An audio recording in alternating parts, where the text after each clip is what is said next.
लेकिन कोरोना का कहर क्या कुछ कह रहा है शहर शहर के अंदर, क्योंकि ये कहर तेजी के साथ बढ़ रहा है और हर दिन नए आंकड़े सामने आ रहे हैं। मरकजी वजारत सेहत लगातार ये कहती हुई नजर आ रही है कि हालात कंट्रोल के अंदर है और इतनी ज्यादा अमवात नहीं हो रही है, लेकिन जो फिगर्स सामने आ रहे हैं वो रोकड़े खड़े कर देते हैं। गुज़श्ता 24 घंटों के दौरान 2,90,115 मामले सामने आए हैं और ये बड़ा फिगर है। 2 लाख जो फिगर सामने आ रहे हैं, इसमें सीधी सीधी बात है कि अब जो मामला है थोड़ा सा और पेचीदा होता हुआ नजर आ रहा है, क्योंकि पिछले 24 घंटों के दौरान जब हम देखेंगे तो अमवात की शरह भी जो है वो लगातार बढ़ रही है और अमवात की शरह बढ़ने के साथ साथ मुल्क के कई हसास इदारे भी अब बंद हो रहे हैं।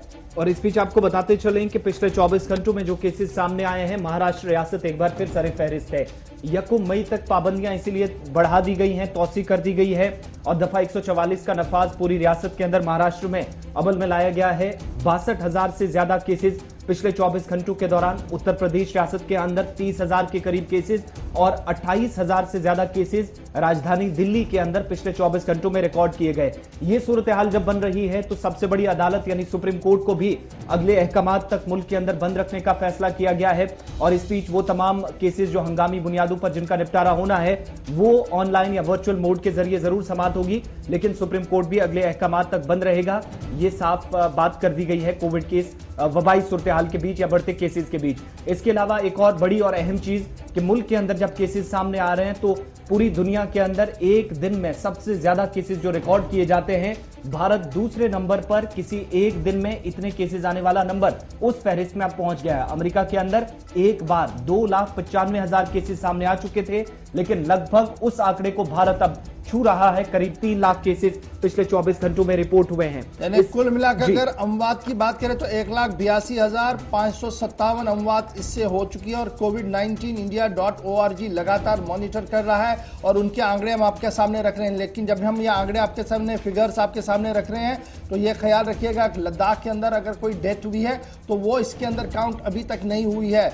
और अब जो खबर आपको आसिफ ने पहले ही बताई है कि महाराष्ट्र की सूरत हाल क्या कुछ है, लेकिन वैक्सीन के हवाले से भी आपको बताते चले कि भारत के अंदर वैक्सीन कारी का अमल 6 अप्रैल से 12 अप्रैल तक अगर आप देखेंगे तो शरह लगाने की जो है वो काफ़ी कम हो रही थी, लेकिन अब आहिस्ता आहिस्ता करके दोबारा पूरे मुल्क के अंदर वैक्सीन कारी का अमल जो है वो तेज़ी के साथ आगे बढ़ रहा है। लेकिन अभी भी फ्रंटलाइन वर्कर्स, पैरामेडिकल स्टाफ और हेल्थ के 100% वैक्सीनेशन मुकम्मल नहीं हो पाई है। जम्मू कश्मीर भी उस रियासत के उन रियासतों के अंदर शामिल है जहां पर न फ्रंटलाइन वर्कर्स 100% हो पाए हैं, न पैरामेडिकल और डॉक्टर्स ने 100% किया है, जिसकी वजह से आम लोग भी तजब्जुब का शिकार है, क्योंकि जिस डॉक्टर को वो देखते हैं वो वैक्सीन नहीं लगवा रहा है तो जरूर चिमे गोया और सवाल जो है वो उठ रहे हैं। लेकिन अब सरकार ने साफ कर दिया कि 18 साल की उम्र से ऊपर भी अब वैक्सीन कारी के अमल को जो है वो आगे बढ़ाया जाएगा। लेकिन इस बीच दिल्ली समेत कई शहरों के अंदर लॉकडाउन का सिलसिला भी शुरू हो गया है और आज दिल्ली के अंदर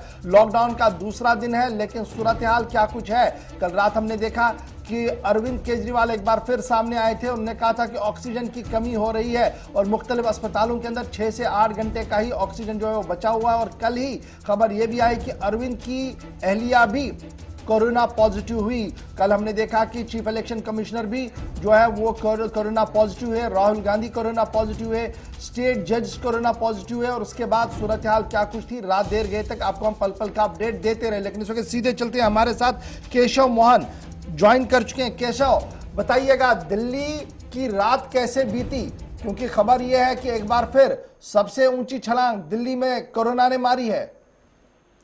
बिल्कुल, लगातार दिल्ली में कोरोना का संक्रमण बढ़ता जा रहा है और आंकड़े चिंताजनक है, क्योंकि लगातार संक्रमण की रफ्तार एक तरफ बढ़ रही है, जो डेथ रेशियो वो भी दिल्ली में बढ़ रहा है, रिकवरी रेट बेहद कमजोर है, दिल्ली में ऑक्सीजन की कमी लगातार देखने को मिल रही है। ऐसे में लगातार दिल्ली के उप मुख्यमंत्री मनीष सिसोदिया ने भी ट्वीट करके जानकारी दी है कि दिल्ली में अब सिर्फ बहुत अधिकतम है 12 घंटे की जो ऑक्सीजन है वो दिल्ली में रह चुकी है। ऐसे में लगातार चुनौती दिल्ली सरकार के सामने ये बढ़ रही है कि आखिर दिल्ली के लोगों को कैसे आईसीयू बेड्स और मुहैया कराया जाए, क्योंकि आंकड़े लगातार बढ़ते जा रहे हैं। केंद्र सरकार से दिल्ली सरकार ने मदद की गुहार लगाई है और ये भी कहा है कि हमको ऑक्सीजन और जो आईसीयू बेड्स है और अधिक संख्या में उपलब्ध कराए जाए। लेकिन अभी हाल फिलहाल में केंद्र सरकार की तरफ से और अधिक मदद जो है वो दिल्ली सरकार को नहीं मिली है। लेकिन दिल्ली में जो आंकड़े लगातार बढ़ते जा रहे हैं ये बेहद चिंताजनक है और लगातार राज्य सरकार कोशिश तो कर रही है, लेकिन कोरोना नियंत्रण के लिए जो नाइट कर्फ्यू लगा, उसके बाद वीकली लॉकडाउन,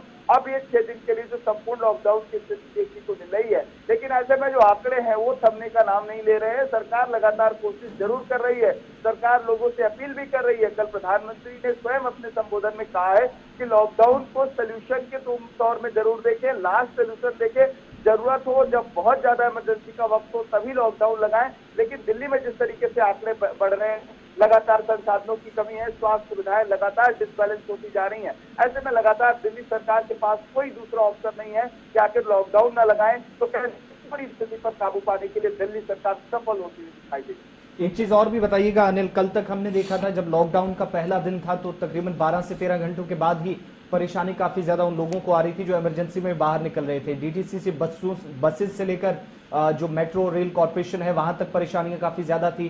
तो इमरजेंसी सिचुएशन में लोग बाहर जा पाए, जिन लोगों को जाना ज्यादा जरूरी है, उनके लिए क्या कुछ प्रबंध प्रशासन या दिल्ली सरकार इस समय कर रही है? देखिए, दिल्ली में जो डीटीसी की बसें चल रही हैं वो 50% क्षमता के साथ चल रही है। दिल्ली में मेट्रो स्टेशन चल रहे हैं, लेकिन कुछ जो बड़े मेट्रो स्टेशन है, कश्मीरी गेट है, नई दिल्ली है, चांदनी चौक है, इन मेट्रो स्टेशन को बंद कर दिया गया है क्योंकि यहाँ पर भारी भीड़ बढ़ने की संभावनाएं रहती हैं। ऐसे में तमाम जो लोग हैं वो पलायन करने को भी मजबूर हो चुके हैं, वो लोग भी यहाँ से पलायन कर रहे हैं। और भी जो तमाम इमरजेंसी सुविधाओं के लिए दिल्ली सरकार की तरफ से परिवहन को 50% खुला छोड़ा गया है। अंतर्राज्यीय बसें भी अपनी पूरी क्षमता के साथ चलती हुई दिखाई दे रही हैं। ऐसे में लगातार सरकार की तरफ से तमाम कोशिशें की जा रही हैं, लेकिन जब लॉकडाउन की स्थिति होती है, जब देश में लगातार समस्या का दौर होता है, तो कहीं ना कहीं आम लोगों को ही उन समस्याओं का सामना करना पड़ता है।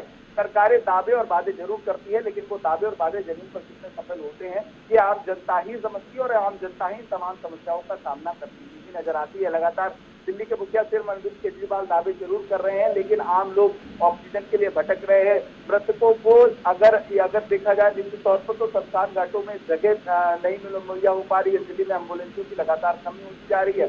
लगातार पीपीई किट की अगर हम बात करें, एनटीपीसीआर टेस्टिंग की अगर हम बात करें, तो वो भी अब लगातार दिल्ली में कम होती जा रही है। ऐसे में लगातार केंद्र सरकार से मदद की गुहार लगातार दिल्ली सरकार लगाती हुई नजर आ रही है। बहुत बहुत शुक्रिया जी केशव हमारे साथ दिल्ली का अपडेट देने के लिए कि दिल्ली शहर के अंदर क्या कुछ चल रहा है। सूरत हाल इसलिए बड़ी इंपॉर्टेंट है समझाने के लिए जम्मू कश्मीर के पॉइंट ऑफ व्यू से कि मैं लगातार इस बात को आपको बता रहा हूं कि दिल्ली के अंदर प्राइवेट अस्पतालों का एक बहुत बड़ा जाल है जी, उसके बाद मोहल्ला क्लिनिक्स, उसके बाद सरकारी अस्पताल और उसके बाद और ऑप्शंस है हेल्थ सेक्टर को लेकर। लेकिन अगर दिल्ली के अंदर सिचुएशन इस तरीके की बन सकती है कि ऑक्सीजन की कमी है, बेड्स कम पड़ रहे हैं, इंतजामिया लगातार 24/7 काम करने के लिए कोशिशें हैं, लेकिन फिर भी सूरत हाल जो वो उतनी बेहतर नहीं दिख रही है, तो अब आप अपनी रियासत से इसको जरा जम्मू कश्मीर से कंपेयर कीजिएगा। आपने और हमें कितना एहतियात बरतना होगा। बिला जरूरत बाहर नहीं निकलेंगे, मार्केट का रुख तभी करेंगे जब बहुत ज्यादा मजबूरी हो, जाएंगे तो मास्क और दूरी का बड़ा ख्याल रखेंगे, क्योंकि इस वक्त अगर कोई इसका इलाज है तो वो सिर्फ इतना ही है। बाकी अफवाहें बड़ी चल रही हैं।